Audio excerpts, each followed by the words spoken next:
তিন শ্রেণীর ব্যক্তির দোয়া কবুল হয়, এদের দোয়া ফিরিয়ে দেওয়া হয় না। তিন শ্রেণীর ব্যক্তির দোয়া কবুল হয়, এদের দোয়া ফিরিয়ে দেওয়া হয় না। তিন শ্রেণীর ব্যক্তির দোয়া কবুল হয়, এদের দোয়া ফিরিয়ে দেওয়া হয় না। এক, দাওয়াত সায়েম, রোজাদার ব্যক্তি যারা সিয়াম অবস্থায় থাকবে, এরা যদি আল্লাহর কাছে দোয়া করে, এদের দোয়া ফিরিয়ে দেওয়া হয় না।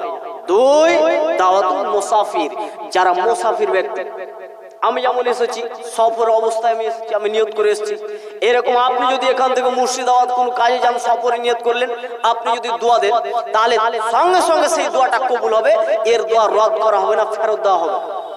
একটা লোক এখানে 5,000 টাকা দান করেছে, তো আমি বলছি আল্লাহ এই লোকটার রুজিতে বরকত দিন, এই দোয়াকে ফিরিয়ে দেওয়া হবে না, বরকত হবেই হবে, যেভাবেই হোক।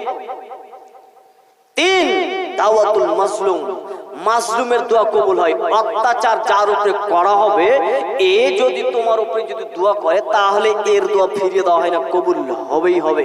অতএব যার উপরে অত্যাচার করা হয়েছে, মাজলুম ব্যক্তি, এ যদি দোয়া করে, তাহলে এর দোয়া ফিরিয়ে দেওয়া হয় না।